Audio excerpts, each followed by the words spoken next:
Hello and welcome to Mind Course Media. In this video, we will be discussing the inside of Forbidden City of China. So let's get started. Access to this vast complex of grand palaces, abundant gardens, and sacred pavilions was off-limits to most of Imperial China's people, who could only imagine the grandeur beyond the gates. In the heart of modern Beijing is the world's largest palace complex, big enough to hold 50 Buckingham Palaces and covering more than 7.75 million square feet. Known as the Forbidden City, it served as the symbolic and political center of Imperial China between 1420 and 1912. Its forbidding moniker reflected how most subjects of the realm were never allowed to enter its walls. The entire complex is filled with palaces, gardens, courtyards, and living quarters. It was built by the Yongle Emperor, the third Ming ruler, r. 1403 to 1424. He declared himself emperor and consolidated his power in Beijing, moving the capital some 620 miles from Nanjing in 1403. Sources say it took 100,000 artisans and 1 million forced laborers to build the Beijing complex between 1406 and 1420, on the site where Kublai Khan had once built his famous palace. The Forbidden City's name in Chinese, Zaijiansheng, literally means purple forbidden city. The color purple is considered auspicious in Chinese culture and symbolizes divinity and immortality, as well as the North Star. The Forbidden City would be the home and seat of power for 24 rulers of 14 from the Ming Dynasty, 1368 to 1644, and 10 from the Qing, 1644 to 1911. When the Manchu Qing emperors overthrew the Ming, they added new structures and gardens, but the complex's importance remained undiminished. The Forbidden City forms a rectangle over half a mile long by almost half a mile wide. Its outer wall is more than 25 feet high and surrounded by a moat with an artificial water source, the Golden River. The layout follows the principles of Feng Shui, the art of placing objects and buildings to promote positive energy. The palace complex is aligned north-south and is symmetrical to emulate the balance of the universe. Tradition says that its design famously incorporates 9,999.5 rooms. Only the celestial Lord of Heaven, not his imperial son on earth, could enjoy 10,000. Nonetheless, the number 9,999 is auspicious in Chinese culture, associated with the emperor, and pronounced the same as the Chinese word eternal. The key spaces within the Forbidden City are distributed along a central axis that bisects the grounds. Seen from above, the complex forms a shape that aligns with the ideal cosmic order in Confucian ideology, referring to the center point between north, south, east, and west. At this central point stands the Hall of Supreme Harmony, housing the main imperial seat, known as the Dragon Throne. By placing this at the Forbidden City's epicenter, the emperor was symbolically transformed into the very center of the universe, the focus for all social and natural hierarchy around which the entire empire revolved.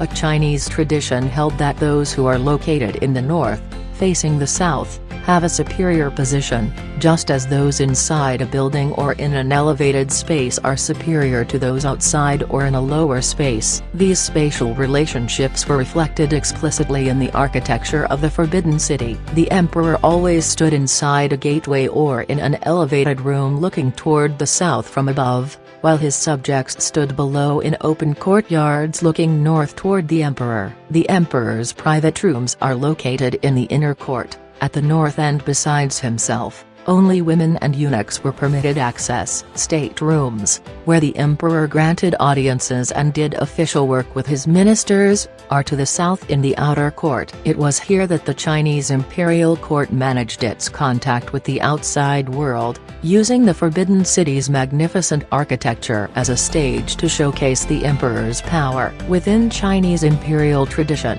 the emperor was considered the only official inhabitant of the Forbidden City. Ministers and nobles who represented the people were seen as mere visitors. This distinction was significant when organizing ceremonies such as the emperor's ascension to the throne, the great audiences that he held, celebrations of his birthday, and issuing government decrees.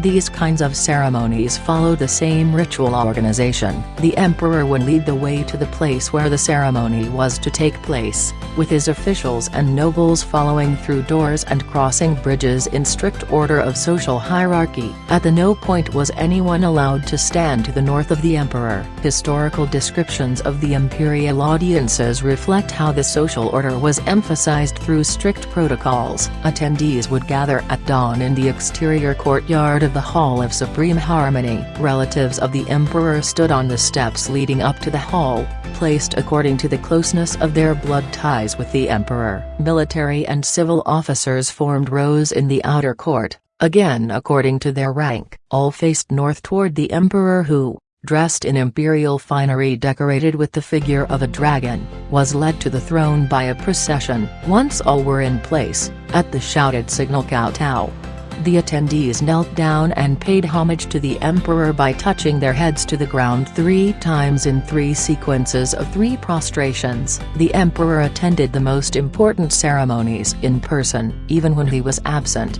the dragon throne was still revered and treated as his proxy. Similarly, when the emperor issued a decree, the imperial document itself was treated with great pomp. Each of these ceremonies emphasized, through ritual, a way of understanding the universe in clearly defined hierarchical strata. The Forbidden City reinforced each dynasty's power and control. Despite centuries of challenges, from extreme political upheaval and brutal war to major conflagrations, the palace complex still stands. After the fall of the Qing dynasty, the last Chinese emperor, Puyi, lived in the Forbidden City until 1924, when he was finally expelled from the complex by warlord and later Nationalist Party official Feng Yuxian. The next year, the Republic of China made the site a national museum. In 1949, while standing atop the Gate of Heavenly Peace, Mao Zedong declared the founding of the People's Republic of China. During the Cultural Revolution in 1966,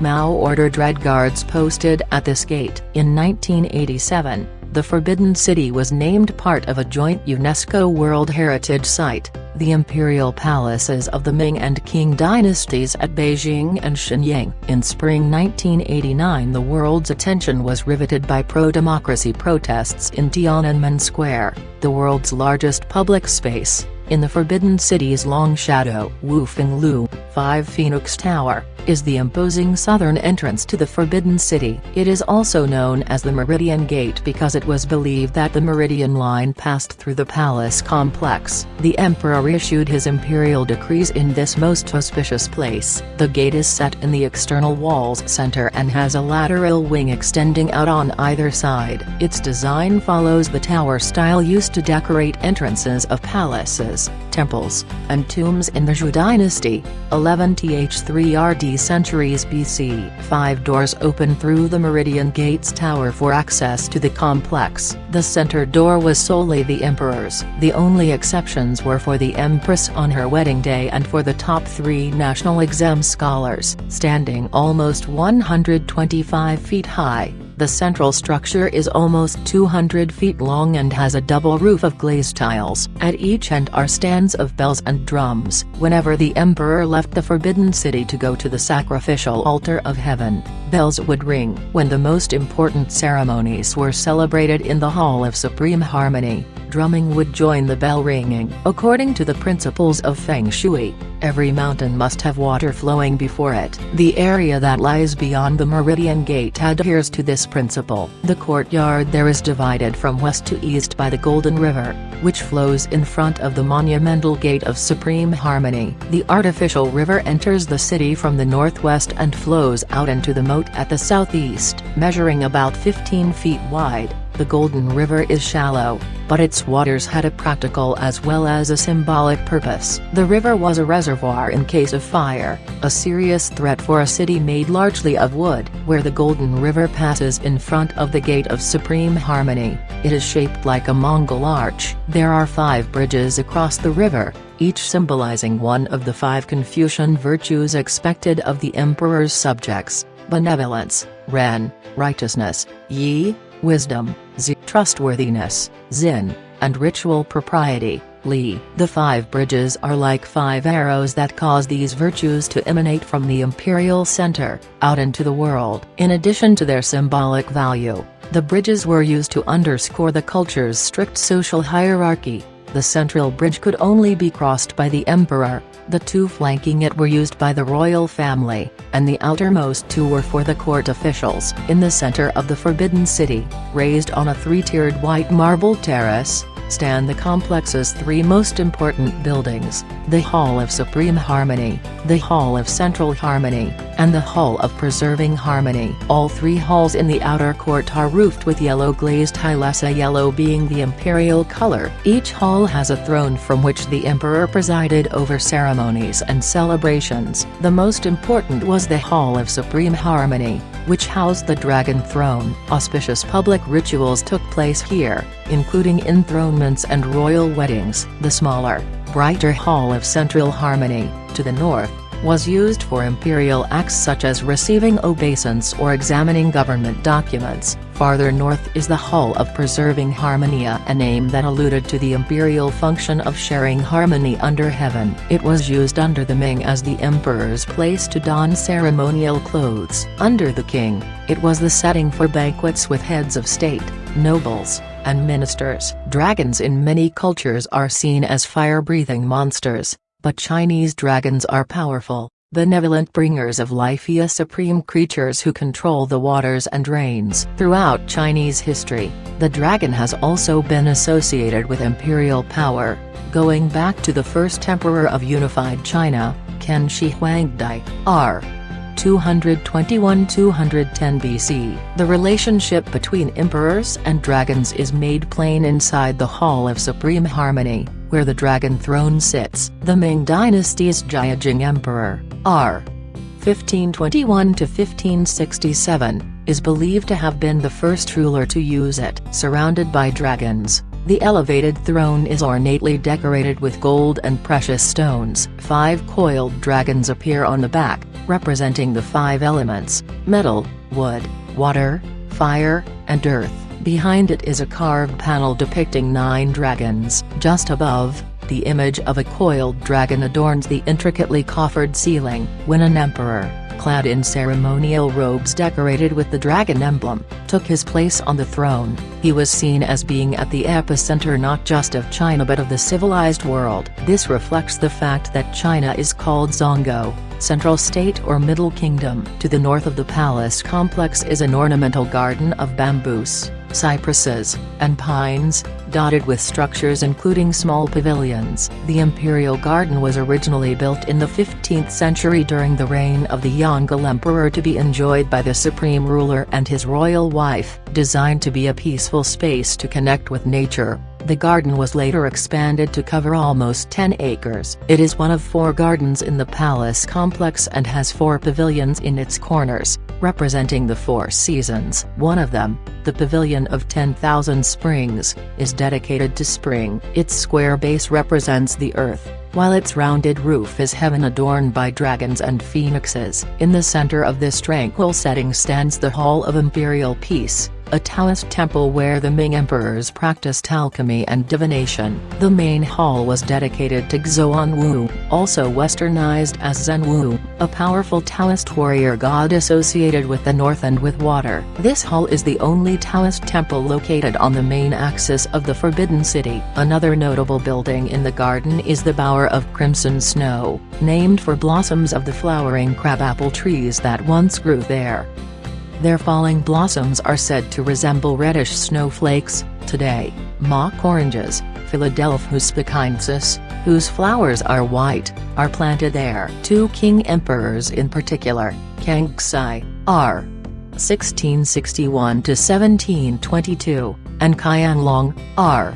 1735–1796, appreciated the beauty of the pergola so keenly that they considered it their favorite place to compose poetry. Built in 1420, the Gate of Divine Prowess, Shenoumen, is the northern entrance to the Forbidden City. It opened into the emperor's private residence and was used by palace workers, the emperor's concubines, and members of the royal family. Originally named the Black Tortoise Gate, Xuan Wumen, The gate received a name change in the 1600s because the birth name of the Qing dynasty's Kangxi emperor was Xuan. Naming anything sounding too much like the emperor's name was taboo. The Gate of Divine Prowess is rectangular, stands 102 feet high, and has 3 doors. It has a Xumi base made of white jade for a Buddhist tower. A tower tops the gate, with a roof of brightly glazed yellow tiles. A bell and a drum were kept in the tower.